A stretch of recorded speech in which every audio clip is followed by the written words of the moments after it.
Oh, yeah, video. Yeah, kind of cruddy. Raining and such, but so we're halfway through the hostile day encounter, hopefully. I mean, hopefully there'll be a part two, even though the part one ended kind of hostilely. I told them ahead of time I did have to leave. But anyway, basically it was all very late because he had internet trouble, so it was supposed to be done hours before it ended up getting done, and yeah, so it's not good for my schedule. Blah, blah, blah, blah, blah. So I was a bit irritable anyway. I got this bad leg on top of everything else. I pulled a muscle in my leg. So that's why I'm doing a video. Is because basically I have to walk, so I can't run. So anyway. So what do I want to get to? Yeah. So the conversation ended at a point where he was using this argument that that because I am informed by my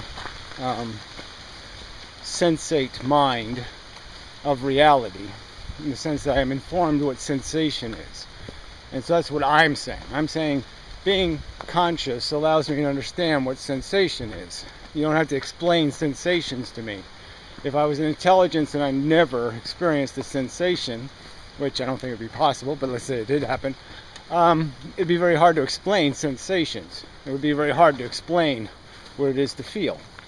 And all I'm saying to him is that consciousness informs me of this qualitative sensate mechanism, common to all the organisms that we know of on Earth that have brains that are sensate, that it's this capacity to feel these very significant feelings, significantly bad and significantly good in the sense of relief from bad feelings, loneliness or sadness or some misery. When those miseries go away, it's a very good feeling.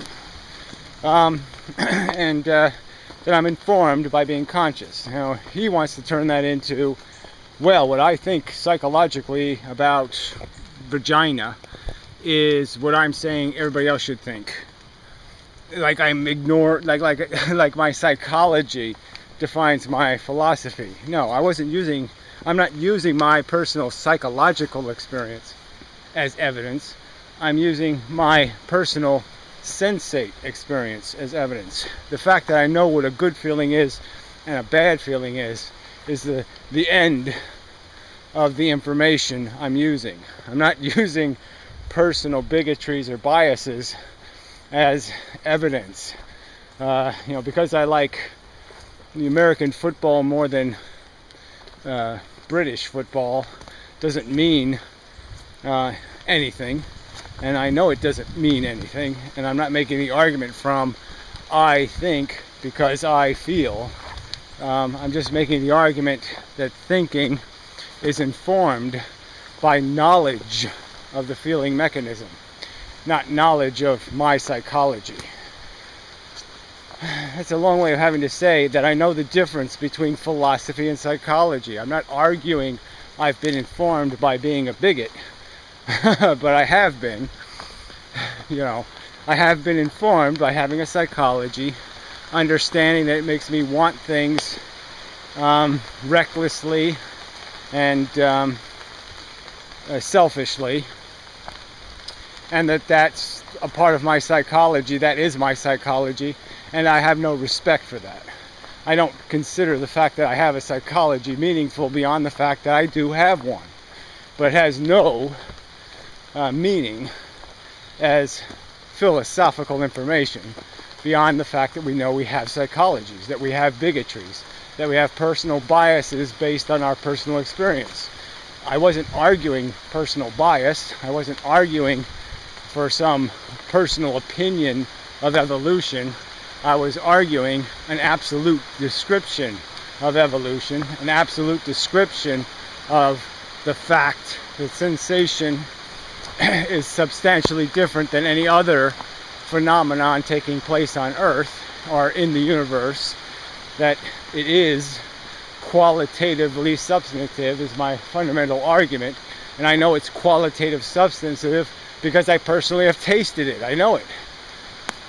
Well, anyway, this distinction really shouldn't have to be made in the context of Hofladay. So that's what sort of pisses me off, is that he's already heard this argument. He knows that this is a done argument. I shouldn't have to explain that I'm not arguing for some personal prejudice or bias. I'm arguing that I know what bias is because I have the mechanism. I have the mechanism of attraction and repulsion built into me, so now I'm qualified to talk about what it means to be repulsed or attracted. Duh. I mean, and the alternative for a conversation would be impossible anyway. There's no, if we don't concede that there's some commonality between our conscious experiences, some in its basic nature that it creates positive and negative sensations through a pretty generic function, then we can't have a conversation, because then we're going to have to say that the guy who's talking to his dog is really talking to his dog, or some other kind of nonsense. So these are like premises of having a conversation at all, is accepting that we're going to presume basic common function, so we can make distinctions between somebody saying, I feel twice as much as you. I mean, there's just no point in having the premise of the conversation being, my headaches are twice as headachy as yours. It might be true, but there's no way to have that conversation. There's no way to make those kinds of relative comparisons. So that would be off the table anyway. It should be an expectation that that would be off the table, that we're not going to argue double headache power or, all that kind of crap, because there's no point you can't go there, because you can't put two consciousnesses in some sort of chamber and have a controlled experiment about what they feel. Oh man, this turned into, this is why I was pissed off. This is like, why you shouldn't have to get into something that requires a whole lengthy conversation about distinctions between talking about what something is and understanding it through personal contact. And even finding a metaphor for it is so difficult, or an analogy for exactly this kind of accusation of a philosophical bias, because you say I've been informed by having consciousness. I mean, of course, having consciousness is the only way to be informed of what consciousness is. There's no other, you can't take anything else out of the universe and use as an example of consciousness. You can't metaphor it to anything. You can't analogize it to anything.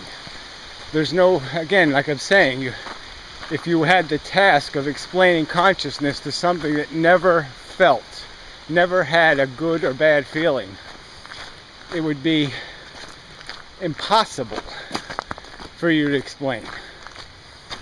There'd be nothing. You could give it it's like, chocolate bar. You couldn't compare it to anything. It's unique. And so, what can I say? Yes, I've been informed by being conscious. He's going to argue because I've been informed by being conscious that I've been bigoted by being conscious. And that's just it's an argument I can't do anything with. And it's one I could throw right back at him, and then we're just arguing our subjective impressions. I'm saying I have a philosophical argument I'm making based on the nature of evolution, and he's countering with it's subjective. Sorry. I think that's it's a leap. It's going way too far, and it should be off the table as an accusation, just because as soon as you say that, then we're just arguing pessimism versus optimism rather than arguing what's the merit of things. What's the real substance? This isn't about pessimism and optimism. It's about what is logically indicated by the evidence. Is there evidence that most of the things that drive us, most of our ambitions, desires, and drives are psychological phenomena, not logical phenomena? That we're not logically figuring out what needs to be done. We're feeling, and we're saying, what do I feel like doing? And most of our life, we avoid conceding to logic only when necessary. We obviously do our work. We do things we don't want to do. And we don't feel like doing, because no, there's a future obligation, and if we don't do it, we're going to feel bad later. There'll be a penalty to pay. The whip. So the vision of the whip and the pain of the whip deters us from not doing it. So again, it does become a feeling reaction. Yeah. So anyway, I don't want to go into a whole lengthy bibbly babbly boo about all this, but yeah, so that's probably enough. So part 2, hopefully we can get past that without me having to make this video all over again and explaining the difference between understanding the ability to feel and describing what you personally feel. I'm not attempting to use the argument from my personal feelings.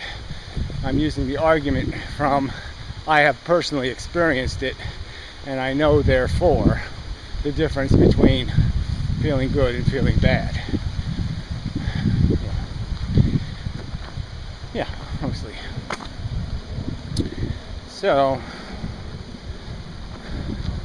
I mean, it's just irritating to have to, you know, I mean, there was a point in the video where, you know, you just start thinking about human beings and you start saying, you can't communicate with these assholes, you know, because they really have no interest in staying on the subject.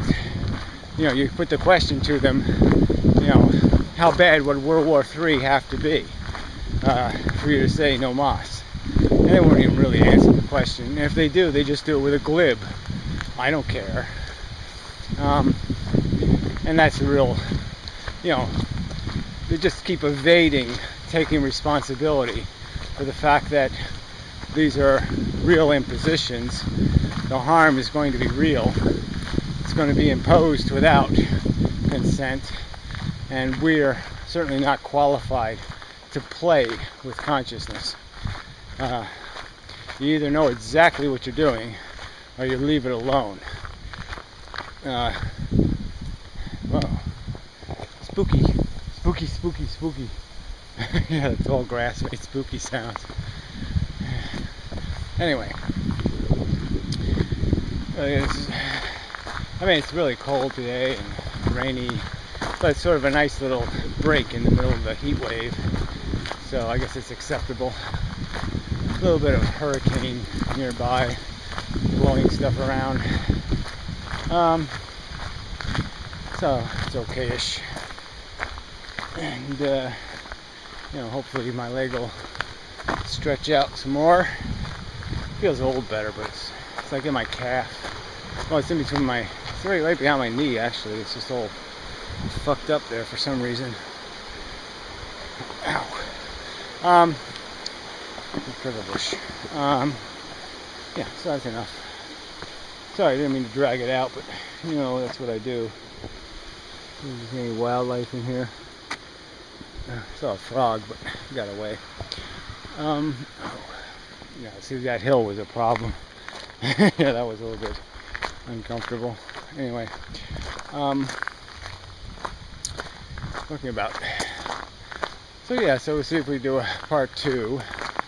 And it just seems like he's going to keep wanting to say there's merit to our personal opinions of rye bread.